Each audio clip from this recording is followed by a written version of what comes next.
Buenas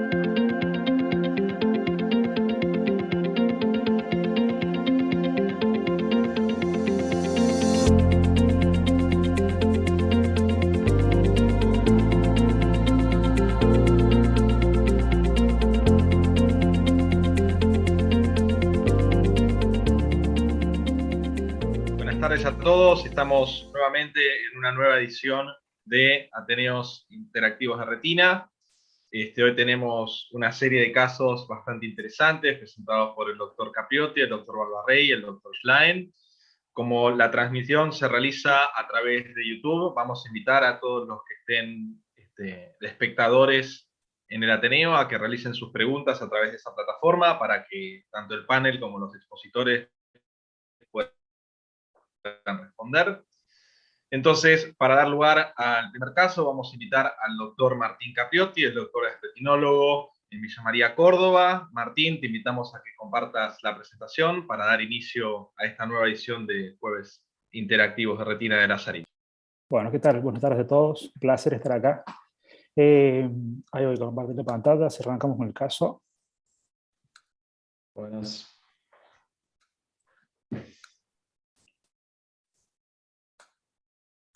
Bueno, muy bien. Facovitrectomía, desprendimiento de retina inferior. Paciente masculino, 62 años, derivado por un colega, diagnóstico de desprendimiento de retina inferior nasal. Posiblemente traccional, la análisis del paciente no refiere traumatismo, patologías, ni nada que se pueda relacionar con el DR. Solo manifiesta ver una sombra superior y una leve disminución del hueso visual. A la inspección básica, una catarata bien nuclear, una córnea normal, pupila también. El ojo izquierdo no tiene nada, la presión levemente disminuida y la agudeza visual sin y con corrección, ahí un poquitito disminuida. Al fondo del ojo se ve un desprendimiento de retina, no se veía ningún tipo de agujero por ningún lado, había una bastante turbidez vítrea infranasal, el otro ojo normal. Ahí se ve bien, en el opto se veía bien el desprendimiento inferior. La mácula, perfecta, había alguna pequeña alteración en alguno de los cortes, pero nada raro. En el videíto se veía un poco de cháchara, digamos, para que se vea bien la tercera dimensión. Parecía un desprendimiento de retina chico, algo fácil de solucionar. Es más, a veces algunos pacientes jóvenes que se puede hacer una retinopencia neumática, pero bueno, en fin. El plan quirúrgico, una facoemulsificación con implante de lío, preoculación de trócar en fusión, resto de trócar también de la faco, vitrectomía completa, haciendo un poquito de uso de tensioneurona para marcar bien todos los restos vítreos que pueden quedar. Evaluación del DR, el caso de este generalmente lo presento. Yo actualmente no estoy usando perfluoro en este tipo de desprendimientos cuando son traccionales. No me gusta empujar la retina hacia otros lados que no esté desprendida. Una simple cuestión de que ya me ha pasado de tener más complicaciones posteriores a eso. Láser periférico, donde está el desprendimiento, donde fue el desprendimiento inicial, y el gas C3F8. No me olvido de la cirugía, así lo vemos un poquito más. Siempre pongo el trocar primero para no tener un ojo hipotónico después de la FACO. Me gusta usar mucho los cuchilletes de cristal. Actualmente estoy trabajando por 2.2, 2.4, depende del lente tricular que utilice. El tema de la cápsula Rexi, me gusta que no sea ni grande ni chica, porque a veces siempre pasa cuando ponemos un poquito de gas, ¿viste? Que empieza a empujar el lente y a veces tenemos que se descoloca un poquito posterior a la cirugía y hay que volver a entrar a acomodarlo cuando se va un poquito el gas. Siempre trato de hacer la FACO lo más prolija posible y rápida posible para no generar algún tipo de miosis de la pupila, o la simple cuestión de que después te cuesta mucho trabajar sobre la retina periférica. Bueno, en fin, actualmente estoy operando con el OERTRI, con el Pharos. Hago tanto la catarata como la cirugía de retina con este aparato. La verdad que, por ser un aparato que es bastante básico, digamos, un botoncito solo, me ha dado resultados mejor que otros Venturis de última generación. Tuve un Associate 3, lo cambié por este, y la verdad es que estoy súper contento con el aparato, súper contento con el valor de los insumos también, porque lamentablemente en este país hoy hay que pensar en todo, ¿viste? Los insumos son súper baratos, así que muy contento. Una de las cosas que hago, me gusta poner la lente intraocular antes de entrar a hacer la cirugía de retina. porque después no me gusta perder cámara, quiero ver, una vez que hago el intercambio gas líquido, me gusta ya tener todo listo, ¿viste? Para no tener que estar renegando con la colocación del lente, que a veces tenés que poner mucho viscoelástico que no entra, que parezca un poquito de tensión ocular. Bueno, en fin, cuando entro dentro de la retina, veo que ya el desprendimiento estaba monstruoso, ya estaba tocando la mácula, no sé en qué momento se le había hecho todo eso, porque fue de una semana para otra que le había hecho los estudios y decidió operarse el paciente. Así que bueno, pensé, viste, en cambiar un poquito el plan, de decir, bueno, voy a ponerle perfora para expandir un poquito eso, porque estaba muy, muy pegadito. Así que bueno, empecé la vitrectomía, empecé a sacar todo el vitro que podía de todos lados. Eh, la bolsa esa no se veía, no había forma, lo toqué por todos lados, me fui a la periferia, de un lado, de otro, y estaba ahí durita, bien rellenita, ni se iba por un lado ni se iba por otro, ni se desinflaba ni se inflaba.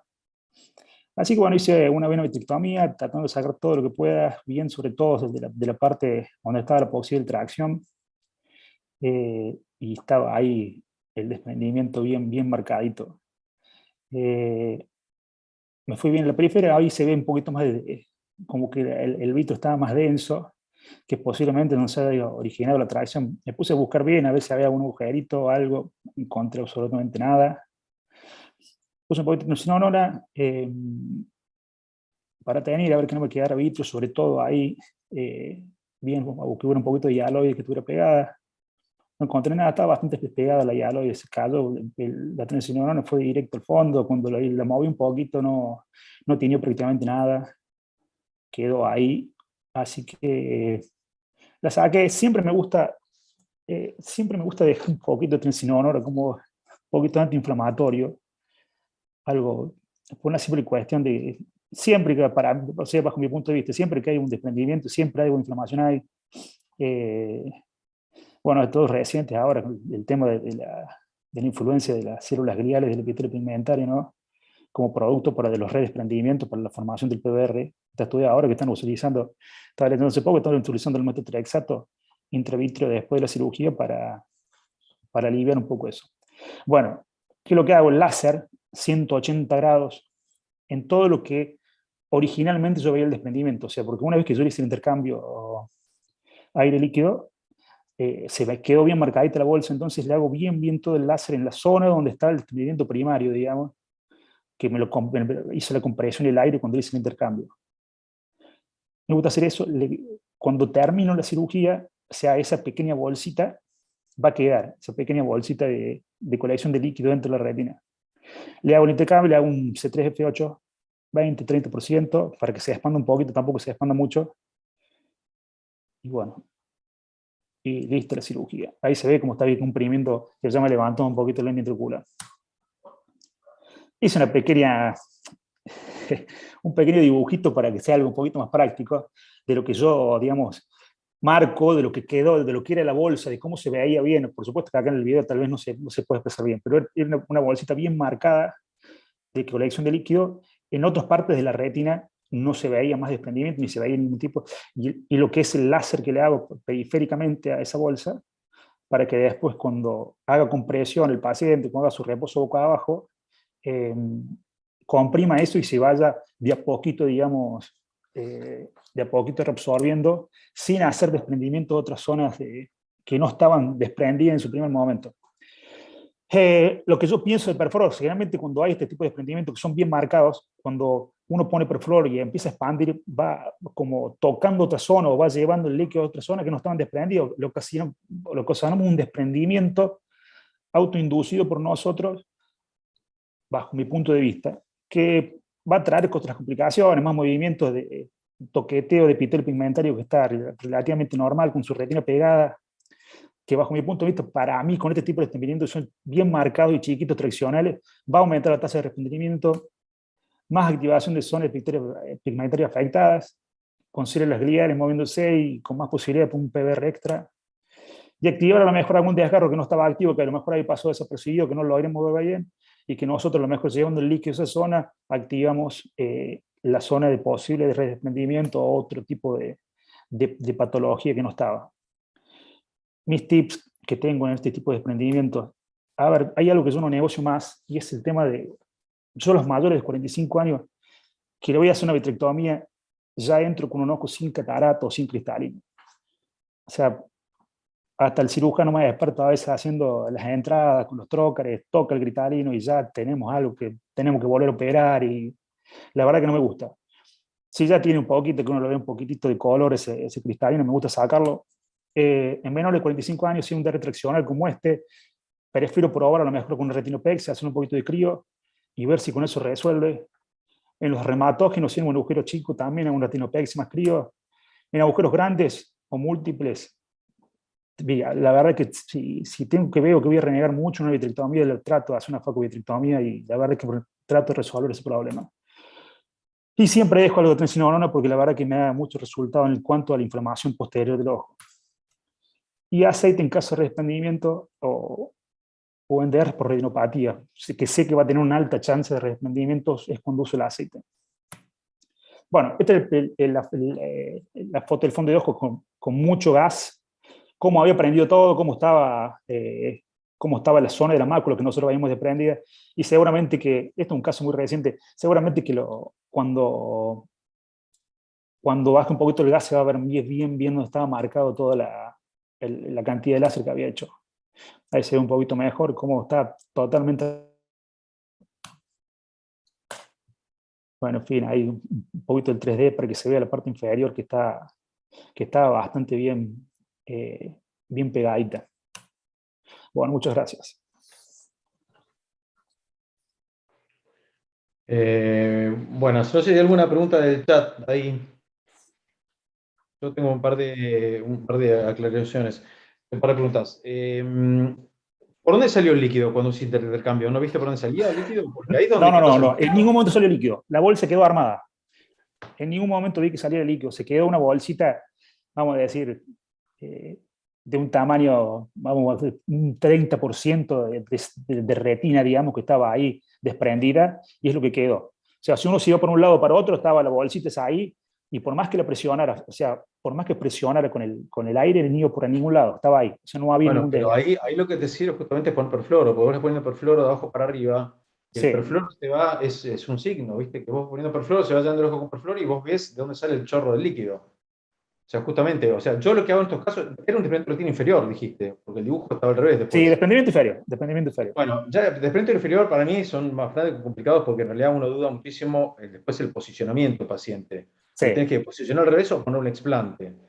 Sí, a ver, lo que pasa es que a mí me gusta, a ver, uno le pone aceite, un desplante. No, aceite no, explante. Sí, lo que pasa es que a veces, bueno, es como que te aseguras más, ¿viste? El tema de no... Claro. De que tenga más tiempo. Siempre, a ver, los desprendimientos inferiores, bajo mi punto de vista, son los peores porque son los que tienen más alta tasa de desprendimiento, son pacientes crónicos, claro. En fin. Me gusta hacer esto, por eso... Tenés que usar el perfluoro, porque el perfluoro te ayuda a localizar el desgarro, y localizás el desgarro, el agujerito, y eso es lo que más te salva la cirugía. Porque lo mejor, o sea, lo más importante es tratar de localizar el desgarro siempre.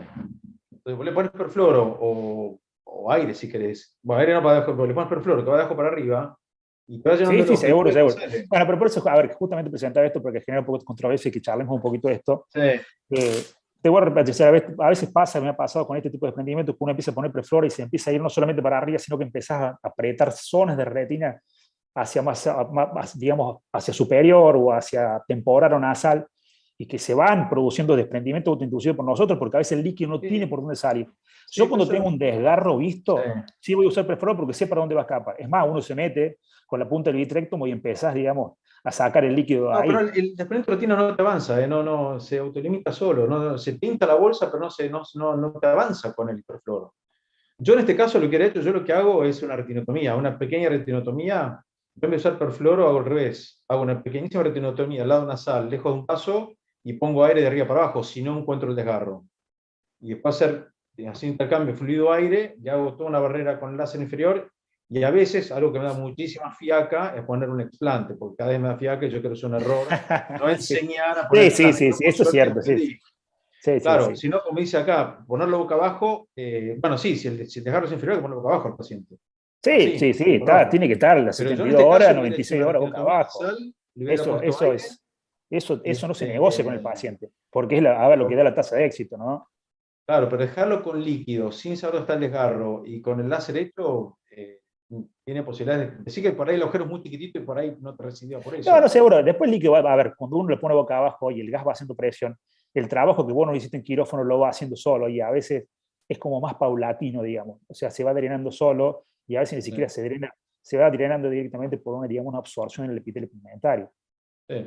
Lo que En sí, fin, yo Pedro, yo hago una, a ver, son... Sí, triamcinolona decime. siempre. Pedro, ¿querés ¿Cómo? decir algo? quería hacer una consulta. Ah, sí. Perdón, Pedro, ahora ya te dejo. ¿Siempre usás el gas en esas concentraciones?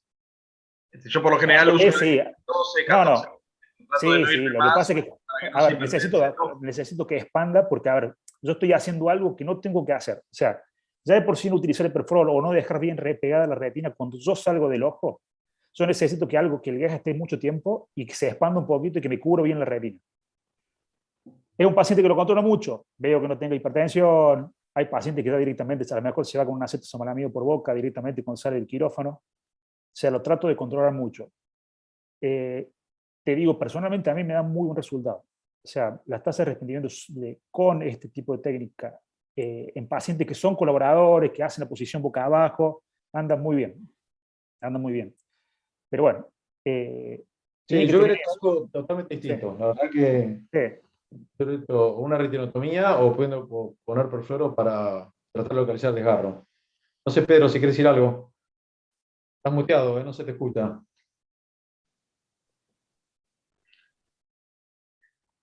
No, no se No. te escucha, Pedro. Algo tenés con el sonido. Pedro, Este, ¿tenés sí. forma de conectarte con el celular? Tal vez te podemos escuchar a través del celular. Pero, volviendo al tema, los desprendimientos de retina inferiores son los más complicados siempre, porque o le pones un explante para tratar No poner un explante. A ver, y por eso te digo, yo creo que tiene mucho que ver con también la colaboración del paciente. Si el paciente hace la posición boca abajo y está, y uno lo reta para que haga eso, y que esté bastante tiempo, sigas presionando ahí, que haga una cicatrización, yo creo que funcionan bien. Ahora, si el paciente no colabora, por más que vos le ponga un claro. implante, es complicado, es complicado. Por eso, Y lo otro que yo bueno, tampoco estoy de acuerdo es que yo a un paciente de 45 años no le hago una FACO. Yo, la verdad que opero una FACO con mira, 45 años, no, si tiene 60 sí, pero con más de 45 yo diría que trato de hacer la a ver, cirugía de yo retina los tomo de esta sola. forma. Ahí. Hola, hola, Ahora ¿ahí sí, me Pedro. escuchás? Ah, Sí, Sí. sí. perdón. Sí, Pedro, ahí está. Martín, me conecté un poquito tarde. Resumime un poquito el caso. ¿Qué edad tenía el paciente? Este ¿Era paciente es un miope? paciente grande, 62 años, un paciente grande, ya tenía una catarata nuclear, era ¿Era un paciente, miope? ¿No era miope? no, nada, nada, nada, nada. Un Y vos paciente por que qué no, decís desprendimiento traccional? ¿No era porque no, regmatógeno el no, desprendimiento? no, no, en ningún momento encontré ningún tipo de desgarro, no había desgarro. No, Se lo bueno, busqué por todos bueno, lados, pero eso es otra cosa. Pero eh, ¿qué era? ¿Diabético el paciente? ¿Por qué tiene un no, desprendimiento nada. traccional? A ver, no, el paciente, O sea, son tipos, a ver, este es un paciente derivado bien del interior de la provincia de Córdoba, paciente de campo, o sea, vos le preguntas, ¿se golpeó alguna vez? No. ¿Tú hizo algo? No. ¿Hizo alguna fuerza? No. Y después a lo mejor le pregunté a la familia y está todo el día trabajando en el campo, se cae del caballo, en fin, son pacientes que no saben expresar, a, pero no tenía a ningún ver, tipo. supongamos que un paciente de 65 años, a ver, si tiene 45 no le saco el cristalino ni loco. O sea, si tiene catarata, le saco el cristalino a todos. Si tiene catarata, si no tiene catarata, y tiene que tener más de 60 años para que le saque el cristalino. O sea, 45 ni lo toco al cristalino, olvídate. Y supongamos, yo sospecho que esto es un desprendimiento de retina regmatógeno, ¿correcto? Hay un agujero en algún lugar, porque se ha desprendido. O sea, no es un desprendimiento diabético, no es un desprendimiento traccional por otra cosa. No es diabético el paciente, ¿no es cierto? Entonces es regmatógeno. Si es regmatógeno y yo no le encuentro el desgarro y entro a hacer una vitrectomía y tengo que drenarlo por algún lado. Yo coincido con Ezequiel que el perfluorocarbono es una herramienta fundamental para el vitrectomista, ¿no? Al revés de lo que vos dijiste, o No, no, no, sea, eso ni hablar, eso ni hablar. es fundamental, o sea, y más si no encuentro el desgarro, digamos. Poner perfluoro protege la mácula y hace una retinotomía y drenarlo a través de ahí. Y después gas, no hay problema. Y yo uso el 14-15%, no más de eso, no quiero hipertensión intraocular, no quiero nada en el postoperatorio. Me parece que ese sería el planteo. Y hacer un explante o no es discutible. Pero bueno, creo que esa sería la Bueno, pero postura, ¿no? Sí. justamente, a ver, de eso se La otra trata. para, yo me quedé, Sí, ¿el gas lo pusiste al 20% C3F8? Sí. Es mucho. Lo tengo, o sea, es demasiado. sí, queda 25 días, digamos, aproximadamente. No, bueno, pero eso te puede traer un Sí. glaucoma agudo. Es Claro. demasiado A concentrado. ver, sí, ojo. O sea, yo lo voy, a ver, lo voy a repetir, lo voy controlando. Claro, Mucho. pero, Es un paciente que lo controlo mucho. claro, pero el C13F8 Sí. tenés que ponerlo al 15%, no al 30%, porque ese paciente al otro día puede tener la presión en 60. Claro. O sea, ojo con las diluciones de los gases, porque eso hay que Sí, ponerlo no, bien. ni hablar. O sea, lo que yo trato de hacer es, a ver, es muy probable que esté diluido el 20 o 25%. Lo que yo trato de hacer a ver, es controlar mucho. Veo el paciente, sobre todo, cómo se expande, porque al otro día inmediatamente no se expande tanto el gas. Se va a expandir, lo veo que se expande más a las 48 horas. Son pacientes Sí. que los cito, trato de citarlo el día siguiente, al otro día o a las 48 horas, lo tengo en el consultorio y lo veo viendo. Si hace un poquito de hipertensión, si va con las gotas o acetosolamida por boca.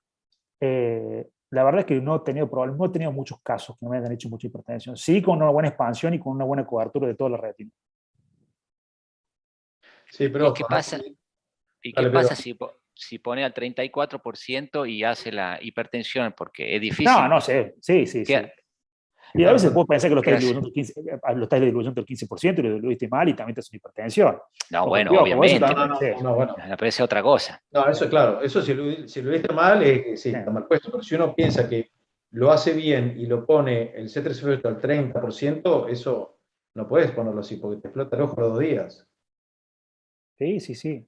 Pero eso, a ver, Eh, esa Pero bueno, dilución, pero para, yo como concepto es, sí. siempre uno en un desprendimiento de retina tiene que tratar de localizar el desgarro, porque si no después, viste, uno acá da conceptos, operar No, y no, hacer no, láser. no. Entonces, para lo que hacer el desgarro uno tiene métodos. Uno es perfluorocarbono o hacer una retinotomía y dejar toda la retina seco y ahí tratar de aislar el desgarro de la bulla, porque si no, se sigue perpetuando. Tenés distintos métodos, o un explante o barrera con láser, pero de operar el ojo y tratar de dejar el láser y el gas sin saber dónde está el desgarro, no está tan bueno. Para mí siempre uno tiene que tratar de, el concepto básico es localizar el desgarro y sacarlo del líquido, de alguna forma. Pero bueno, sí, ojalá funcione el paciente. Lo que está bien es que usas tenosinolona. A mí la tenosinolona me encanta, yo uso tenosinolona en todos los casos porque la No, no verdad todos que los casos. O me sea, lo cambió. más, bajo mi punto de vista, lo más importante es que no quede vitrio, porque es lo que después te puede hacer Sí, una bueno, proliferación sí, y lo que termina siendo desprendimiento. En la sí, mayoría de los casos me caen derivados por un desprendimiento, ha quedado vitrio adentro. sí. Siempre, en todos los casos. La No termoisoledad hay es una forma. herramienta muy útil, pero ojo con las emisiones del gas y ojo con Y no es que el perfluoro te va haciendo que el desprendimiento de retina avance. El desprendimiento de retina llega hasta ahí y por más que pongas perfluoro, queda hasta ahí. Sí. Pero bueno, ojalá tenga suerte y el paciente funcione. No sé si tiene alguna otra pregunta o pasamos a Ariel, alguna otra No, aclaración, yo algo. creo que tal vez, sobre todo si no tenemos una buena localización del desgarro, ser un poco más generoso tal vez con el láser, ¿no? O sea, yo hubiese hecho lo mismo, una retinotomía, si no lograste secar la retina, digamos, a mí me gusta que salgan secos del quirófano. El tema de dejar una bolsa es, eso para si el paciente no te cumple con el posicionamiento, no ubicaste bien la lesión, sigue filtrando líquido, eso te puede complejizar el postoperatorio, te puede afectar la mácula, digamos, que es lo que principalmente buscamos, que no se afecte en un desprendimiento macular. Tal vez le hubiese hecho también un cerclaje inferior, sobre todo si es un paciente con estos antecedentes, que se cae del caballo, que tiene traumas, sobre todo porque después va a seguir subiéndose al caballo y va a seguir teniendo traumas. Entonces, tal vez Sí, es un o sea, seguro obviamente, a obviamente. futuro. Sí, Bueno, por cuestiones de tiempo, creo, no sé si Pedro o Nicolás quieren hacer algún otro comentario, si no, pasamos al siguiente caso. no, No, lo que pasa es que, a ver, primero tenemos que estar seguros cuál es el origen de ese desprendimiento. Si no si es reumatógeno o es inflamatorio o es de otro origen, ¿me entendés? O es traccional o inflamatorio, ahora él capaz que habla de alguno de esos. O sea, porque, digamos, el tratamiento va a ser distinto. Yo no puedo ir a operar a un paciente que no es reumatógeno, digamos, ¿no es cierto? Que tiene una arada o no sé qué, o alguna cuestión Justo lo tenemos a Ariel exudativa, conectado. ¿correcto? O sea, primero, ¿entendés? Entonces, supongamos que es Ariel se reumatógeno, ríe. no le encontré el desgarro. Sí. ¿Entendés? Si es exudativo, hicimos mal en operarlo, ¿bien? El tratamiento es otro. Ahora, si es reumatógeno y yo no le encontré el desgarro, porque puede ser un miope y el desgarro es chiquitito o algo, bueno, y entro, y bueno, tengo que hacer o encuentro el desgarro, o hago una retinotomía, y saco todo el líquido y hago el láser. Pero si yo no trato el desgarro, por más que haga, es que llene, le metan 1000, no sé, el láser entero, y si el agujero está activo, se va a volver a desprender, digamos, es tan simple como eso, y está traccionado y se va a volver a desprender. O sea, tengo que tratar, primero diagnosticar bien qué es el caso, digamos, ¿no es cierto? Inflamatorio, reumatógeno, traccional, mixto, y después tratarlo en base a eso, ¿no? Justo el doctor Zambrano comentaba eso, ¿no? El tema de si era inflamatorio o no. Claro. ¿Seguimos con Ariel? Dale. Muchas gracias, bueno, Martín, por compartir No, el caso. un placer, un placer. Un placer poder discutir. Bueno, ahora habla Ariel Schlan, como ustedes lo conocerán. Ariel Schlan es, yo le digo siempre a Ariel que tiene que poner un 0800 dudas oftalmológicas, y yo creo que el 90% de los oftalmólogos lo llamaríamos en algún momento de nuestra vida. Bueno, para mí un placer compartir con Ariel Schlan la residencia en clínicas, y como tiene un caso interesante, me pareció muy bueno que podamos disfrutar de la sabiduría de uno de los genios de la oftalmología de la Argentina. Tomás. No, no, ni de casualidad. No, no, es demasiado exagerado. No, bueno, muchas gracias por la invitación ese. Y bueno, un gusto estar entre amigos un rato. Bueno, este es un caso que la verdad que resultó sumamente interesante por las características. En realidad, es así, me lo manda una amiga neurooftalmóloga que me dice, mira, tengo esta paciente de 30 años que tiene un diagnóstico de artritis reumatoide y tiene una alteración importante de la visión del ojo izquierdo, con algunas alteraciones vasculares. Me gustaría que lo mires y si ves que realmente tiene algún tipo de relación con esa enfermedad sistémica. Y bueno, dentro de los antecedentes tenía pérdida, como dijimos, de la visión, el ojo izquierdo, el año previo a la consulta. Inicialmente había sido transitoria, pero después fue progresiva. Y cuando la vieron en su lugar de origen, le encontraron una catarata en ese ojo, lo operaron de catarata, pero sin éxito en cuanto a la recuperación de la visión. La paciente sufría mareos, tenía un diagnóstico que le habían hecho aparte justo el año pasado de artritis reumatoidea, y estaba siendo tratada con metotrexato de 15 miligramos vía oral, semanal, más una cantidad mínima de corticoide oral también. Tenía estos laboratorios que incluían una velocidad de sedimentación elevada, o sea, algunos signos de reacción de fase aguda positivos con una velocidad de sedimentación elevada, una proteína C reactiva ligeramente elevada también, y también tenía algo de actividad de complemento. Y cuando veíamos, estas son las imágenes que me trajo la paciente, estas son imágenes que le había pedido esta médica, esta oftalmóloga, con buen tino y que me sirvieron rápidamente para ayudarme a pensar sobre el caso. Fíjense que aquí vemos el ojo izquierdo, y empiezo por el izquierdo porque después vamos a prestarle un poquito más de atención al derecho, donde en realidad los vasos prácticamente no son visibles, algunos alrededor del área papilar, tenemos un hemovítreo, y en la angiografía fíjense que está silente, solamente tenemos estos vasos colaterales rodeando el área papilar, alguna neovascularización, y vemos cómo estos neovasos filtran en tiempos tardíos, pero sigue siendo completamente silente el resto de la angiografía, el resto de la superficie de la angiografía. Vemos que realmente la isquemia es severísima en este caso. Y si vamos al ojo derecho, bueno, en esta retinografía tal vez no se aprecie todo lo que debería, pero acá en la angiografía lo vamos a ver. En la angiografía se puede ver una miríada de microaneurismas distribuidos en toda la superficie, asociados a una isquemia extensa periférica, y si vamos en los tiempos tardíos, encontramos que esta isquemia persiste y que hay como un edema difuso de la retina a punto de partida entonces de toda esta cantidad de microaneurismas que tenía esta paciente. Cuando yo la reviso, encuentro una buena agudeza visual en ese ojo con tanta alteración en el lado derecho, tiene una agudeza visual de 10 décimas, en el otro ojo, en cambio, quedaba apenas una percepción luminosa. El examen del lado derecho del segmento anterior era normal, sin embargo, en el lado izquierdo encontrábamos este iris atrófico, con ectropio nubial, con neovascularización del iris, con una presión normal en ambos ojos.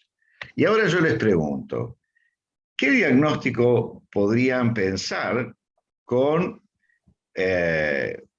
una manifestación así? Sobre todo algo que uno ve en el lado derecho que por ahí, como hablaba hace muchos años Sargento, los diagnosticadores de figuritas a lo mejor pueden llegar a conocer. Esa es la Cremona. Ah, bueno, pero él adhería a ese término. Sí. Ariel, uno de los ojos estaba con una isquemia completa casi, ¿no? Y el otro tenía un cuadro vasculítico. En realidad, si vos lo ves, hay un pequeño sector, nada más volviendo por ahí a la angiografía, donde parecería haber algo como si hubiera una difusión paravascular del colorante, el único lugar. Después el resto, vos veías, y era pura isquemia. Isquemia y, digamos, la sensación era como que faltaba que llegara perfusión a la periferia. Es decir, no había ningún stop vascular propiamente dicho, pero sí había como una falta de llegada a la perfusión hacia la periferia, que eso es una pista más que les agrego al tema. Después tengo otras pistas más por si seguimos. Yo conozco el caso, pero mi pregunta es ahora viendo cómo, yo creo que el concepto es, primero, descartar lo infeccioso en un caso así, ¿no es cierto? Cuando uno tiene una patología grave, lo primero que tiene que bueno, hacer es... siempre es así. Lo cierto es que hay ciertas cosas que normalmente te orientan a pensar en algo infeccioso, por ejemplo, la unilateralidad, la presencia de inflamación granulomatosa, la presencia de lesiones de retinitis. Hay ciertas cosas que igualmente siempre vas a tener que descartar obligatoriamente cada vez que veas a un paciente en el que sospeches algún fenómeno inflamatorio, como la sífilis, ¿no es cierto? Claro. Porque te puede dar cualquier cosa, incluido esto también. Claro. Ariel, perdón, discrasia sanguínea? ¿Cómo estaban los glóbulos rojos? Bueno, eso lo tenemos, todo eso estaba bien. Fíjate que acá el examen de laboratorio que nos muestra que nos trae la paciente, que es un examen de laboratorio reciente, a lo sumo tenía un poquito sí, tenía una reacción de fase aguda. Tenés una cantidad de blancos apenas, una leucocitosis si querés, porque estaba en el límite superior, y las plaquetas estaban algo arriba, que también en el contexto de un cuadro inflamatorio sistémico tenés velocidad de introsedimentación elevada, proteína C reactiva elevada, y algo de actividad aumentada de complemento. Bueno, son elementos que ¿Cómo estaban, Ari? Digamos, ¿se les dio para el síndrome antifosfolípido, ver otras cuestiones más inflamatorias? Muy buena. Hasta ahí llegamos, en realidad. Lo cierto es que no, yo no tengo exámenes hechos de eso, pero se le pidieron después. Aunque en esta etapa no. Una pregunta, para pensar algo Pero infeccioso... es una buena pregunta. Sí, para pensar algo infeccioso, que a mí es lo que más me preocuparía, ¿podrías pensar en una infección viral, por ejemplo, la necrosis retinal aguda? Y te falta la retinitis. Te falta la retinitis. O sea, claro, y además fíjate que en el otro ojo ya lo que tenés es un daño oclusivo vascular directamente, o sea, claro. no tenés un área de retinitis y te falta toda la inflamación que normalmente viene con una necrosis retinal aguda, ¿no es cierto? ¿Vos pensaste en un cuadro infeccioso? O sea, ¿descartarías algo aparte de sífilis o como cuadro infeccioso? En realidad, siempre tenés que descartar sífilis y tuberculosis obligatoriamente, ¿cierto? Después que eso, raramente, a ver, en pacientes por ahí que sean del campo, siempre la brucelosis la tenés que pensar, es rarísima, pero es otra posibilidad siempre. Y después, en realidad, no te quedan muchas cosas. La verdad es que no. Digamos, esto con un cuadro así yo pensaría más en algo de origen inflamatorio, ¿cierto? Y además teniendo el antecedente de que Bien. algún tema autoinmune andaba dando vuelta, y lo orienté mucho más hacia más hacia lo puramente inflamatorio. Y entonces, les sigo tirando pistas. Con esto lo van a sacar. Entonces yo, cuando vi esto, y con esta imagen muy característica del ojo derecho, que después vamos a volver a charlar, le pregunté, ¿y cómo llegaron al diagnóstico de artritis reumatoidea? Entonces me dijo, mira, tuvo un cuadro de fiebre, que no sabían bien cuál era el origen, en el momento en que me internaron encontraron apenas un título elevado de factor reumatoideo, y con eso sospecharon la posibilidad de que tuviera una artritis reumatoidea. Eso ya genera dudas, ¿no? Porque sabemos que el factor reumatoideo en títulos bajos perfectamente puede darse como un falso positivo. Pero el dato más interesante es este. ¿Y sabe qué? Durante la internación me encontraron que no me hallaban los pulsos, no me podían tomar los pulsos. Y bueno, lo encontraron, pero bueno, ¿cuál es el diagnóstico presuntivo? Yo no puedo hablar porque ya conozco el caso, pero... Con esto ya, digamos, yo ya estaba más que alerta por lo que representaba. Pedro, dale, Pedro.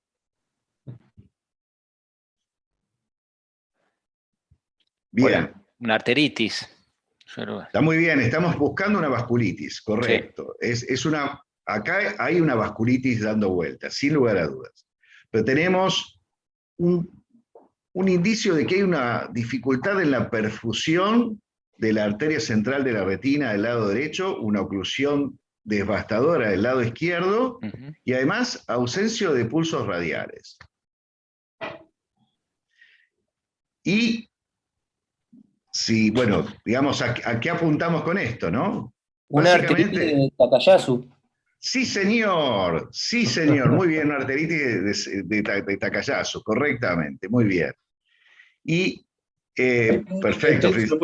En el chat pregunta si no puede ser una estenosis aórtica o una estenosis de las carotidas. Perfectamente, podría ser.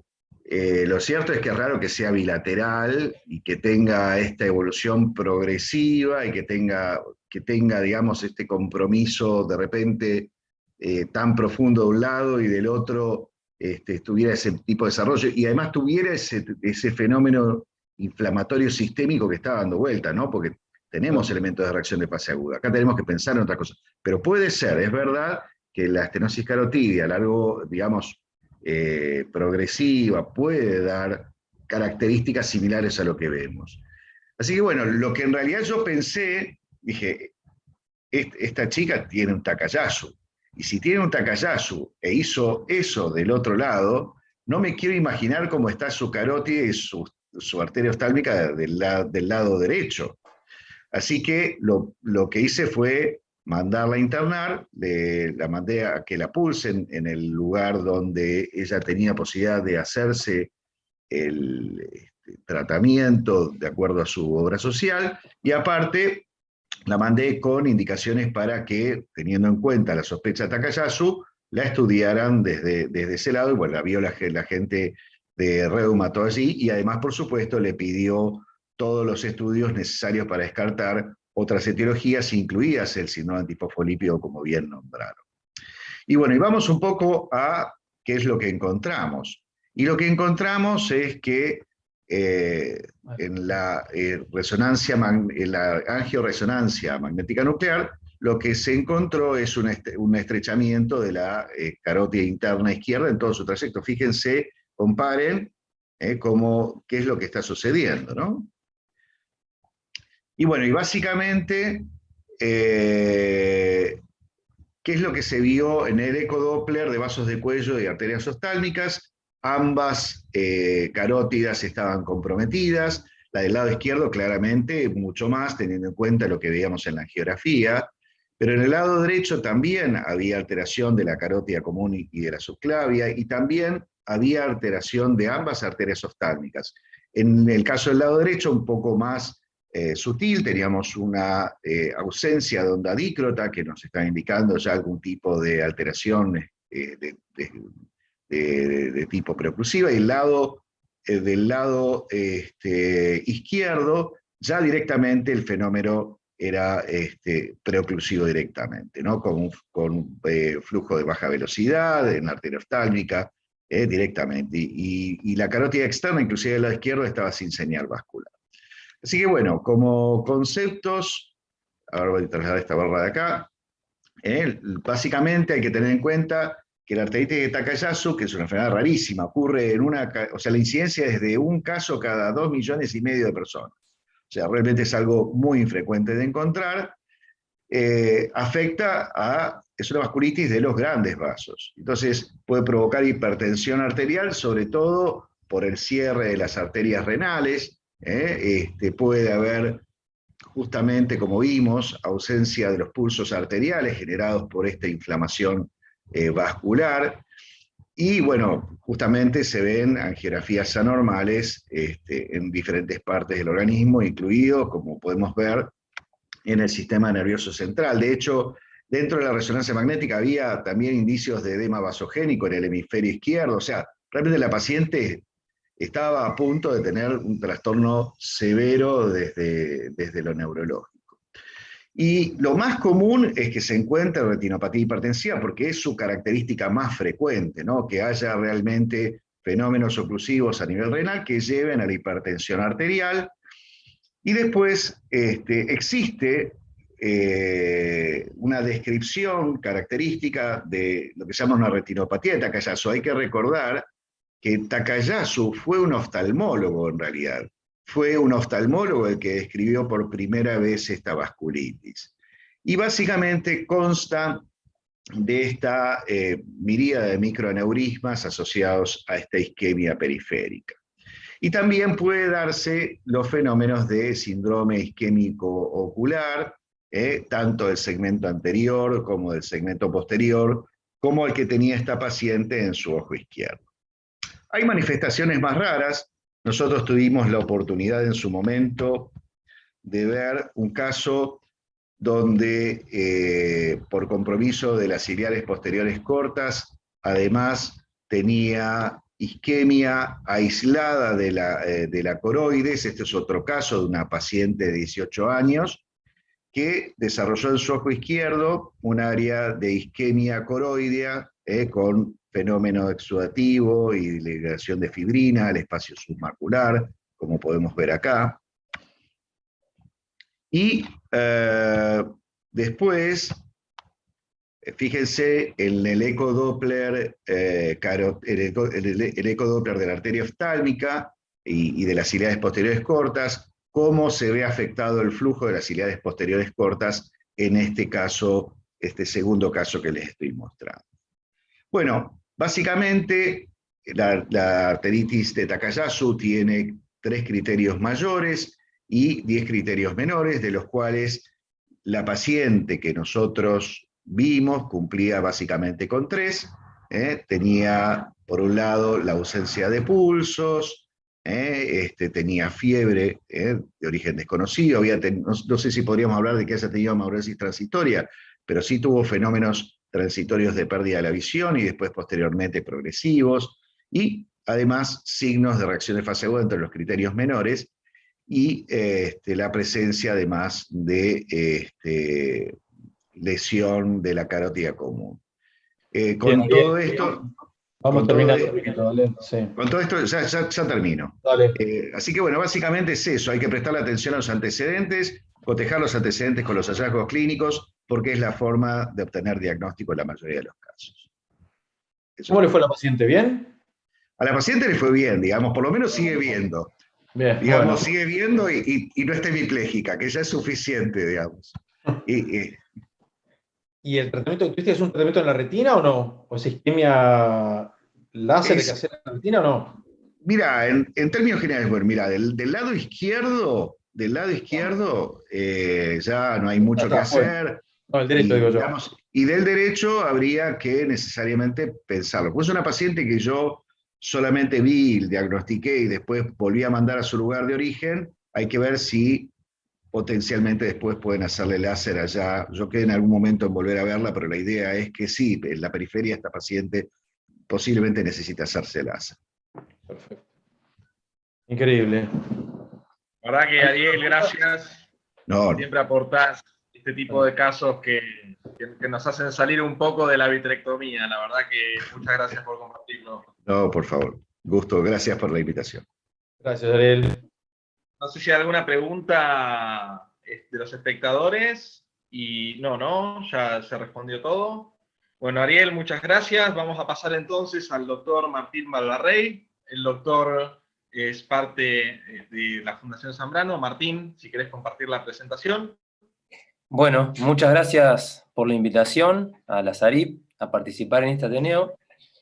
El caso que les traigo hoy es un paciente que operamos con el doctor Pablo Armendáriz. Es un paciente masculino de 60 años que viene derivado por un desprendimiento de retina y un núcleo luxado al fondo. A partir de ese núcleo, en teoría, se produjo el desprendimiento de retina.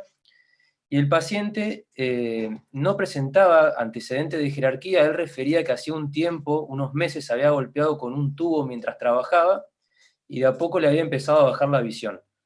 Entonces, cuando nosotros lo recibimos, esto es lo que encontramos y, bueno, decidimos ingresarlo a quirófano.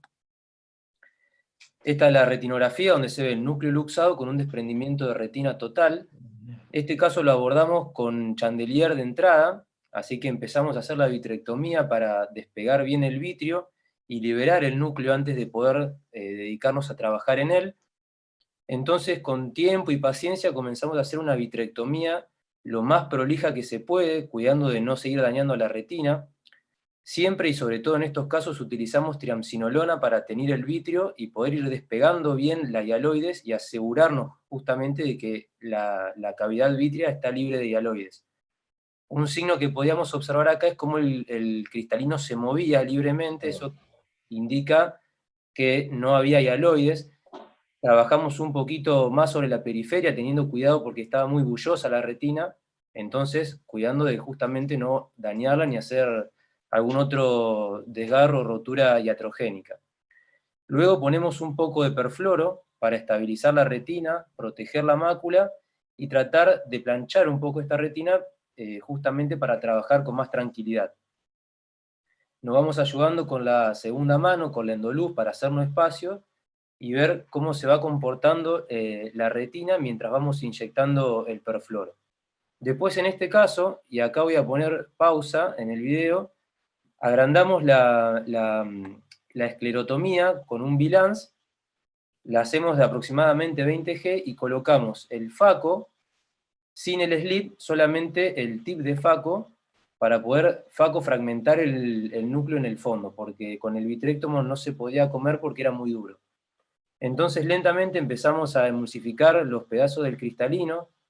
A veces utilizamos la endoluz como instrumento, como un chopper, y vamos chopeando para hacerlo más pequeños a los fragmentos, y vamos liberando bien cada uno de ellos, tratando de que el ojo mantenga una presión estable, que no se colapse. Vamos irrigando la punta del tip, la esclerotomía también, para que no se sobrecaliente y no haga una quemadura. Y una vez que sacamos todos los pedazos, volvemos a teñir la retina para ver que no haya quedado ningún resto vítreo. Volvemos a aspirar los restos de triamcinolona y vamos a trabajar sobre la retina como hacemos habitualmente en un desprendimiento de retina común, una vez que ya pudimos sacar el núcleo del fondo. Entonces lo que procedemos a hacer es buscar los desgarros y las rupturas, marcarlos, y después colocamos más perfluorocarbono para planchar lo máximo posible la retina y dedicarnos a trabajar sobre la base vítrea para tratar de hacer un shaving lo más prolijo que se pueda, liberar bien todo el vitrio que puede quedar periférico a las lesiones, que puede traccionar, y que eso después puede generar una recidiva en el postoperatorio. Entonces vamos lentamente sacando todo el vitrio. Somos muy prolijos y meticulosos en esta fase de la cirugía y nos tomamos el tiempo que sea necesario, por más que a veces uno está cansado después de una cirugía un poco larga, hay que tomarse el tiempo porque nosotros creemos que parte de la clave radica en estos pasos de la vitrectomía. Como vemos ahí, seguimos sacando el shaving. Nosotros trabajamos con el EVA de DORC, así que usamos la bomba peristáltica en esos casos, y después procedemos a hacer un láser 360, poniendo principal énfasis en las rupturas, pero de paso, por si ha quedado alguna ruptura que pase desapercibida, también terminamos de hacer láser en el resto de la retina, en este caso en 360 grados. Cuando vemos que los desgarros están bien tratados, ya pasamos a hacer el intercambio fluido-aire, secando en este caso de la rotura nasal, que era la más importante, y como método de tamponaje en este caso elegimos aceite de mil. Y acá se ve la retinografía en el postoperatorio. Este paciente quedó con afaquia y ahora está a la espera de la resolución de su afaquia, que vamos a utilizar una técnica de Yamane o un lente Acrios suturado de esclera. Así que bueno, este es el video. Dejo de compartir la pantalla. Buenísimo. Puedo, no sé si quiere alguno hablar, sino yo, dos preguntas. Una es, perfecto, la cirugía triamcinolona, yo hubiera hecho lo mismo, abrir una incisión, poner el faco del Silic, porque si no con 23G no lo sacas más ese núcleo. ¿Pero por qué le pusiste aceite?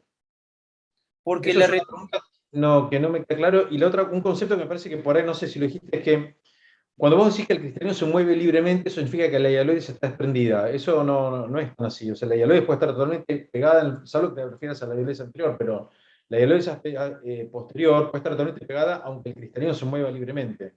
Eso hay que tener cuidado porque muchas veces uno confunde la hialoides con una membrana digamos, con vitro anterior. Entonces no confíes tanto en que porque el cristalino se mueve solo, significa que ya sacaste la hialoides. No, es que por eso usamos triamcinolona y retenimos Claro, varias veces claro. para Está perfecto, completar. sí, fenómeno. Pero Sí, yo, no, sí. yo lo único que me hubiera planteado, no sé si le hubiera puesto aceite, pero bueno, no sé si tenía de agujeros inferiores muchos, no Claro, lo llegó que a pasa es que eso. tenía desgarros y algunas rupturas en prácticamente todos los cuadrantes, Ah, está entonces bien. por las dudas nos pareció más prudente dejar aceite. Entre Bueno. un concepto que me gustaría dejarle, por lo menos a los jóvenes como yo que se están iniciando, es que cuando uno tiene que elegir entre método de tamponaje, si duda entre dejar aceite y gas, siempre por ahí es mejor dejar aceite y después uno no se va a arrepentir de eso, por lo menos en mi experiencia. Te hago una pregunta, Martín. ¿No consideraron, dado que tenía varios desgarros, dejar un 360 también? Yo soy muy del explante, entonces, digamos, yo ante la duda dejo explante. Yo prefiero poner el explante. Nunca me arrepentí de poner uno, entonces consulto si hubieran considerado tal vez poner también un explante o por qué decidieron no hacerlo. Sí, la consideración estuvo, estaba correcta la opción de poner un explante, pero la verdad que nos dio la impresión el caso de que podía llegar a andar bien con la vitrectomía y aceite en este caso. Por eso también el hecho de hacer lo más meticuloso que se pueda el tratamiento de la base vítrea y el láser 360 en este caso es de ayuda, pero sí, por supuesto que una banda no sería una mala idea también. Pedro, ¿querías preguntar? Sí, coincido absolutamente con Martín. Hubiera hecho exactamente lo mismo que hizo, o sea, esto para que los chicos jóvenes digamos, vean este video y anoten todo, ¿viste? Lo primero que tengo que hacer es sacar todo el vítreo, teñir bien con triamcinolona, sacar la hialoides, poner perfluorocarbono para proteger la mácula y aplicar atrás. Ese núcleo sacarlo con una facofragmentación porque de otra manera no sale, o si no tengo que levantarlo y sacarlo por una herida limbar enorme, abrir 20G, sacar el sleeve, refrigerar mientras estoy haciendo la faco, impecable. Y después dedicarme a la retina, y vos bien dijiste, yo también uso el EVA, y cuando hay retina desprendida, lo mejor es la peristáltica, porque no se te viene como la Venturi, viste que se te viene la retina y podés hacer agujeros iatrogénicos. Entonces pones la peristáltica, vas haciendo un shaving impecable, y yo hago lo mismo que vos, o sea, los desgarros en herradura los transformo en agujero, le como la tapita, ¿viste? Y le saco, me aseguro que sale toda la tracción. Impecable, láser, y yo hubiera hecho exactamente lo mismo que vos, poner aceite, me quedo tranquilo 3, 4 meses, que esté todo bien, después saco el aceite y veo cómo le soluciono la faquia. Pero la verdad, impecable, impecable. Sí, yo estoy de acuerdo. Lo que no le hubiera puesto un explante, porque lo estoy de acuerdo con Martín, es porque está fáquico el paciente. Al estar afáquico, eso te da muchísima la posibilidad de limpiar bien toda la base del vitrio. Sí. Si el paciente hubiera sido los mismos desgarros con el cristalino, por ahí le hubiera puesto un explante, pero al ya sacarle el cristalino, vos ves perfecto cómo va limpiando toda la base del vitrio, y ahí ya la posibilidad de que te quede algo de vitrio en la periferia extrema es rarísimo. Y Sí, una sí. cosa que ocurrió recién al pasar, yo justo el sábado estuve en una charla que dio Euretina, que nos pasó Marcelo Sass, donde está Charles hablando, no me acuerdo quién es, que cada vez tratan de dejar menos tiempo el aceite, porque el aceite es muy proinflamatorio y genera mucho edema macular-cistoide. Entonces, como que la tendencia ahora es tratar de sacar el aceite antes, como dijo Pedro, a los 3-4 meses. Pero sí, perfecto, totalmente de acuerdo. No sé si hay alguna pregunta en el chat o alguien tiene algo que decir. No. Marcelo, ¿vos querés decir algo más? No, nada más. No sé cómo estamos de tiempo. Sí, faltan 5 minutos. No hay preguntas en el chat. ¿Y vos qué lente pensás ponerle? ¿Tenés una idea ya? ¿Qué vas a hacer? ¿Qué lente vas a ponerle o no, Martín? Y nosotros acá en la fundación hacemos generalmente Ollamane, pero la técnica que más nos gusta y que mejores resultados nos da, o en nuestras manos más previsible, es la sutura de una acriosaesclera. Claro. O Yo lo que Gore-Tex. Sí, con Gore-Tex. Claro. Ah, Yo lo que está sí bien. hubiera hecho, no sé si lo hicieron antes, porque una vez cuando uno pone aceite después se olvida, es hacerle un Yol Master, una cometía antes. Cuando Lo que está pasa es casi- que estaba toda desprendida la Estaba retina. desprendido acá. Claro. Pero igual pues, podés calcular igual el lente bastante bien con una ecometría. Mm, no, pero Con ese núcleo aceite no haces. era No, negro. no. El Pero ¿cómo haces astronauta. con el aceite? No, Si tenés ese aceite, ¿cómo le calculas el lente? Peor es cuando yo tenés ahí el otro prefiero, y aceite. no, le hace una ecografía, le pone, o un Neol Master después le pone aceite de silicona, o sea, le pone el dato que Claro, tiene aceite la puesto, velocidad para del mí es mucho aceite. más preciso que con estar Sí, prendido ahí, ¿no? Me parece yo a mí. ahí, Además, lo que sí, menos te importa ahora es que quede más o menos uno, porque bueno, pero igual, ¿viste? Si uno es más papista, por ahí le haces antes un... Entonces, si pienso que un paciente le pone aceite, le trato de hacer una ecometría o un Yol Master antes. no, yo coincido con vos, pero en este caso no había más, me parece que No, bueno, era está bien. Sí, no, eso contraproducente. es verdad. Sí. Pero, sí. Bueno, si estamos, yo creo que vamos a ir terminando, ¿no, Marcelo? No sé qué te parece. Bien, bueno, antes que nada, agradecer, por supuesto, a la SARIB por el espacio, a los presentadores, por supuesto, por compartir los casos, y estoy con un problema en la computadora, no puedo compartirles la imagen, pero no quiero dejar de invitar a todos los espectadores, a todos los interesados, a participar del Congreso Internacional de la SARIB, que va a tener lugar entre el 27 y el 29 de octubre en el Calafate. Así que, bueno, los esperamos a todos allí, están todos invitados. Bueno, muchas gracias a todos y la verdad tenemos que ver la fecha próxima del próximo Ateneo, porque por ahí se corre por los Ateneos, por los congresos que hay. Después les estaremos mandando cuándo es la nueva fecha del congreso, del Ateneo de la Salud. Bueno, muchas gracias a todos y gracias por los comentarios.